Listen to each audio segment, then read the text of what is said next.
السلام عليكم ورحمة الله وبركاته. بسم الله الرحمن الرحيم.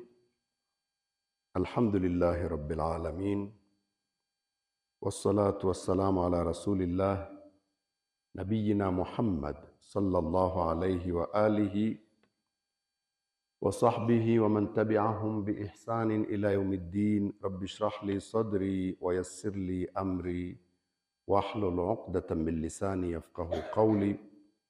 Wa baada ya kumsifu Allah na kumtakia rehma mtume wetu Muhammad sallallahu alaihi wa alihi wasallam, tunaendelea kukumbushana katika somo letu la kumjua Allah subhanahu wa ta'ala na sifa zake, kujua majina yake na sifa zake kwenye mtiririko huo.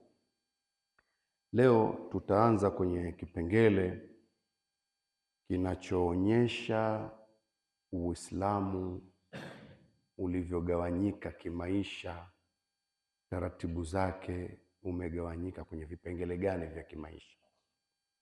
Unatufundisha tuishi katika mtindo wa namna gani? Jengo zima lile la Uislamu, jengo zima la Uislamu lina mgao mkubwa, ni vipengele viwili: kipengele cha aqida na kipengele cha ibada.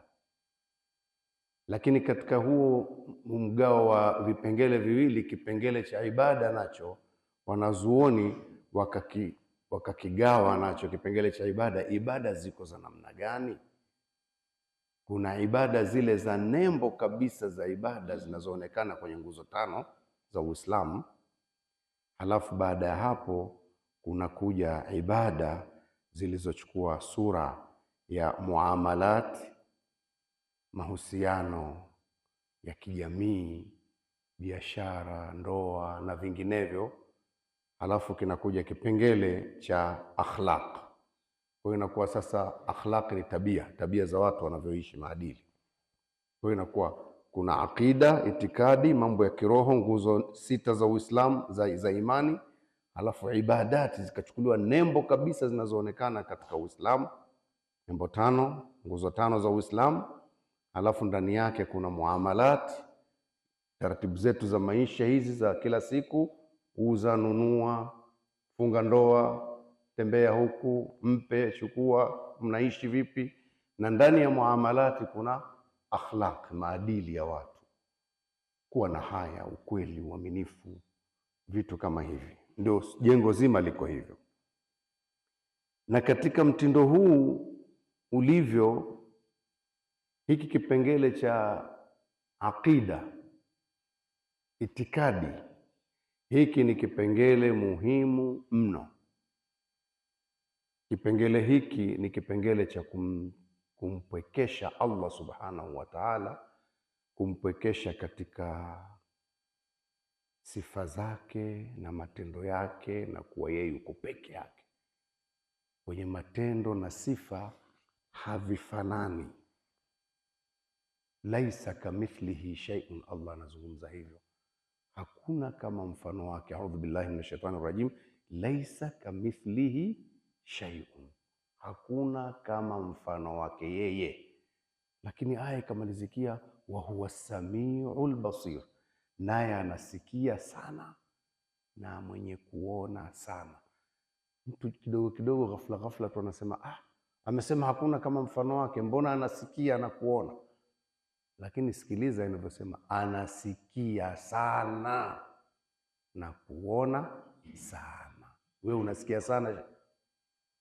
Eti sisi hapa huwa tunasikia sana au tunaona sana? Sisi tunasikia, tunakuona, sio kusikia sana na kuona sana. Kuna vingapi sisi vimo humu mwatuvisikie? Kuna vingapi tunavyo kila siku na hatuvioni? Sawa eh? Lakini kwa Allah anasikia sana, hakuna kinachopita. Kwa hiyo yuko pekee, hayuko pekee yao. Anaona sana, hakuna kinachompita. Anaona mpaka vilivyomo ndani ya mioyo, na anavisikia vinavyozungumza pia humo ndani ya kichwa chako. Sawa eh? Kwa hiyo laisa kamithlihi shay'un, hakuna kama mfano wake. wa huwa samiul basir, naye ni mwenye kusikia sana na ni mwenye kuona sana. Majina ya Allah yamekuja ya sifa, kusikia sana na kuona sana. As-samiul basir, hakuna mfano wake. Sasa kipengele hiki cha itikadi hiki ambacho ndio itikadi yako ndani ya roho, ndani ya moyo wako, kumpwekesha Allah hafanani na chochote. Kipengele hichi kikiwa sahihi, matendo yote haya yanayofuata yatakuwa sahihi. Kikifeli kipengele hiki cha itikadi ya kumpwekesha Allah, kikifeli hiki, basi matendo yote ya maisha yatafeli. Tuko pamoja? Kipengele hicho kimeeleweka? Kikifaulu hiki kipengele cha itikadi, al-aqida ndio tunachozungumza, itikadi, nguzo 6 za imani. Kikifaulu hiki kikawa sawa sawa, basi matendo yatakuwa sawa ya maisha. Kikifeli hiki, matendo ya maisha yanakwenda ovyo kweli. Bila ya kwenda mbali kwanza kwenye mistari ya Qur'ani, hebu tuende katika hali za kawaida. Unajua, kikifaulu kipengele hiki cha itikadi, ndani ya akili yako huna unachoogopa zaidi ya kumwogopa huyo Allah aliyepekee. Sawa sawa? Utiifu wako utakuwa ni wa yeye namba moja, anachotaka katika maisha yako. Lakini kikifeli hiki, wewe unaogopa kila kitu. Bwana, mimi watu wanaweza wakanikatisha maisha. Wakakukatisha maisha, wakati maisha yako yana sifa zake yeye ambazo unatakiwa uishi nazo. Almuhyi almumit, si ndio? Yeye ndiye mwenye kutia uhai na ndiye anayefisha, na kutia uhai na kufisha alikushapanga ndani ya tumbo la mama. Utakaa siku ngapi hapa, hazibadilishwi hizo. Tuko pamoja? Kwa hiyo kipengele hiki kikikaa sawa cha itikadi, ujue maisha yanakwenda yametulia. Kikifeli hiki, unamwogopa mchawi, unamwogopa kweli. Tena unaona huyu bwana anaweza akanipangia, akaniharibia mambo yangu ya maisha yote, chakula nini sijui, na kuniua, nitakufa. Mchawi anaweza kukubadilishia mambo yako ya maisha. Kuna watu wanajitangaza, njoo anataka kutengenezewa maisha, namba ya simu hii hapa, maisha anatengeneza yeye. Unaharibikiwa kipengele hiki kikifeli cha itikadi. Na ndio maana Allah akatangaza sifa zake kwa kipindi cha miaka 13. Mtume sallallahu alaihi wasallam anawafundisha watu wazijue sifa zake, kwa sababu ukishazijua maisha, mtiririko wako haukuyumbishi. Allah anasema hivi, faman kana yarju liqaa rabbih falyamal amalan saliha, halafu mbele, wala yushrik biibadati rabbih ahada. Faman kana yarju liqaa rabbih, yule ambaye anatarajia kukutana na bwana wake mlezi Allah. Sasa falyamal amalan saliha, afanye matendo mema. Wanazuoni kwenye kuifasiri hii moja kwa moja, tafsiri iliyo ya kwanza kabisa, anayetarajia kukutana na bwana wake akhera kwa ajili ya kulipwa. Sawa sawa. Lakini wakaenda mbali zaidi, wakasema hapana, hii bado pia inafundisha anayetarajia kukutana na bwana wake katika mtindo wake wa maisha yote, aone yuko na bwana wake, afanye matendo mema, halafu akhera aje akutane amlipe. Kwa hiyo kuanzia duniani, kama una matarajio ya akili yako yanakwambia mimi nataka nikutane na bwana wangu katika kila ninachofanya, fanya matendo mema. Si ndivyo alivyoambiwa Ibn Abbas, ihfadhillaha yahfadhka, mchunge Allah mipaka yake. Maanake kuwa mwema kama alivyoamrisha, yahfadhka, Allah atakuchunga. Ihfadhillaha, chunga mipaka ya Allah, tajidhu tujahaka, utamkuta Allah yuko mbele yako. Kwa hiyo ukiwa mwema saa zote uko na Allah. Haya, ukiwa mwema yani kwenye miamalati na akhlaqi, ukiwa na subra, inna Allaha maa sabirin, uko naye, huko naye katika maisha. Ukiwa mcha Mungu, Allah anazungumza ma'al muttaqin, yuko pamoja na wacha Mungu. Kwa hiyo kila unapokuwa na vitendo vya wema, wewe uko na Allah saa zote, ukiwa unatarajia hilo, kuwa mwema. Imekaa vizuri? Angalia nyingine anavyotambia Allah subhanahu wa ta'ala hapa duniani, kuanzia kabla ya akhera.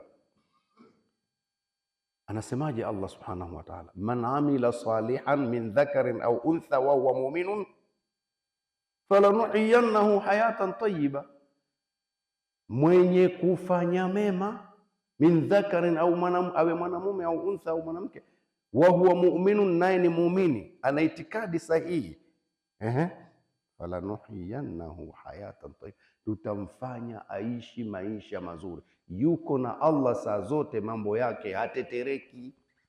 Sawa sawa. Akhira, wala najziyannahum ajrahum biahsani ma kanu ya'malun, na tutakuja walipa malipo yao mazuri kwa yale mazuri waliokuwa wakiyafanya. Tuko pamoja? Kwa hiyo kipengele cha itikadi kikikaa sawa, maisha yote yanakaa sawa. Ile aya tulipoimaliza, faman kana yarju liqa'a rabbih falyamal amalan salihan, baada ya kuisherehesha hapo, sio afanye matendo mema tu. Itikadi sharti itengenee, wala yushrik biibadati rabbih ahada, wala asishirikishe katika utumishi. Tumeona kazi, utumishi wake wote asishirikishe kumshirikisha mwingine zaidi ya Allah. Kipengele cha itikadi kikikaa vizuri, matendo yote duniani yatakaa vizuri. Kikifeli hicho tu, basi ujue kila kitu kimefeli. Kwa nini? Kwa sababu Allah subhanahu wa ta'ala anasema katika hadithi al-Qudsi, ana aghna shuraka yani shirki, mimi ni tajiri kweli, nimetosheka, sihitaji washirika na shiriki zao, sihitaji kabisa. Kama mtu ana shiriki zake, hizo shughuli zake akizifanya, mimi sihitaji, mbona mimi tajiri, nimetosheka mimi, ani shirki, nimeepukana na shirki, sitaki. Man amila amalan, atakayefanya amali yoyote, kazi yoyote, ibada yoyote, mambo yoyote, maisha yako, hayo ni maisha, chochote utakachokifanya, ashraka fihi ma'i ghairi, akamshirikisha pamoja na mimi, akamshirikisha mwingine, taraktuhu wa shirkahu, na muacha na shirki yake. Amalan, kazi yoyote utakoifanya, shughuli yoyote ukiifanya, ndani yake kuna ushirikina, Allah anasema ya kwako peke yako hii. Maana yake hizi amali zetu hizi zina malipo, tukiachilia mbali ibada. Ndio maana kuna muamalati, sawa sawa. Tukiachilia mbali ibada ile za nembo, zile nguzo 5 za Uislamu, amali zote hizi tunazozifanya, inna Allaha la yudhi'u ajra man ahsana amala, Allah hapotezi ujira wa mwenye kufanya yoyote amali yoyote. Matendo yetu ya majumbani yanalipwa haya, ndivyo sivyo? Yanalipwa. Kipengele kama kinakupa tabu, hicho kiweke kichwani, uliza kinachokusumbua. Matendo yetu majumbani yanalipwa kama umeyafanya vizuri na shirki hakuna. Kinyume na fikra zinazokuja, bwana mmeshatoka msikitini, mmeshaswali bwana, hapa sasa niko katika maisha haya. Maisha yanalipwa, yanachungwa. Tuko pamoja? Ndio maana tunasisitiza, nasema ikiwa sahihi itikadi, matendo yatakuwa sahihi. Ikifeli itikadi, matendo yanafeli. Kwa hiyo tumalizie hapa. Huku kusoma au kujifunza majina ya Allah matukufu na sifa zake ni kwa ajili ya kuzidisha na kutia nguvu hii itikadi. Kuyajua majina ya Allah, kuzijua sifa zilizomo kwenye majina ya Allah ni kwa ajili ya kutia nguvu hii itikadi, na ndio kipengele hiki cha kwanza ambacho tumekizungumza leo. Sasa itikadi, kwa sababu ikiwa sahihi itikadi, matendo yatakuwa sahihi. Ikifeli itikadi, matendo yanafeli. Kwa nini?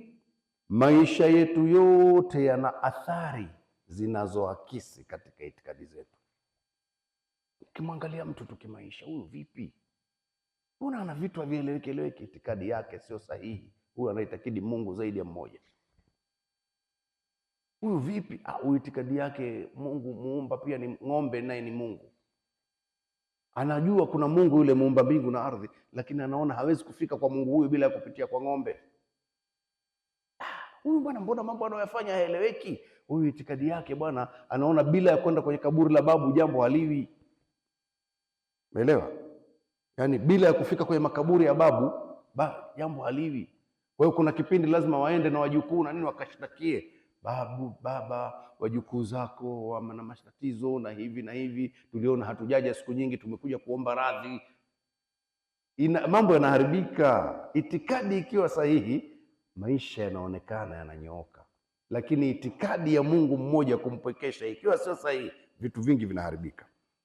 Kwa hiyo tushike vizuri hilo. Tutakuja kuondokea kipengele cha pili kinachosema falsafa ya haya maisha ili yawe mazuri ni kuangalia mpangilio ambao Allah subhanahu wa ta'ala ameupanga kwenye ulimwengu na mwanadamu. Kuna mahusiano makubwa. Falsafa ya Uislamu imechora kabisa picha hii.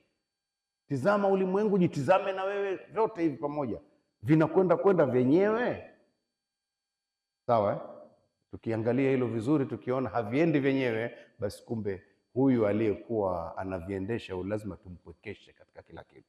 Wa sallallahu ala nabiyina Muhammadin wa ala alihi wa sahbihi wasallam, walhamdulillahi rabbil alamin. Kama kuna kitu kimekaa kichwani hakijafahamika, manake jitahadhari na kufanya kisababishi cha kufa, cha kujinyonga, si ndio? Kisababishi. Kabla sija kujibu hilo, nikuulize, hakuna waliojinyonga alafu hawakufa? Jitahadhari kujipiga risasi, utakufa, lakini hakuna waliopigwa risasi wakapona. Wapo eh? Hakuna watu waliogongwa na gari wakapinduka nyanga alafu pia wakapona. Jiepushe visababishi. Hivi visababishi hivi, yani utaleta shari. Ngoja nikurudishie katika imani, ile nguzo 6 za imani. Katika nguzo za imani lazima uamini khairi al-i'tiqinini al-khairihi wa sharri nini? Qadar. Uamini qadar. Khairi na shari maana yake vimeletwa na hapo nitakwambia shari unaleta wewe. Sasa utaamini ile kwamba imetoka kwa Allah au ni wewe? Unapoonaje hapo? Mungu ameumba kheri na shari, unatakiwa uamini hivyo, lakini anayesababisha shari ni mtu, sio Mungu. Mungu ananasibishwa hivi, alkhairu kulluhu biyadihi, kheri zote ziko mkononi mwake, washarru laisa ilaihi, shari hainasibishwi na yeye. Hadithi hiyo. Sasa shari inanasibishwa na nani? Na mtu. Lakini si ndio ameumba? Ameumba. Ameumba vipi?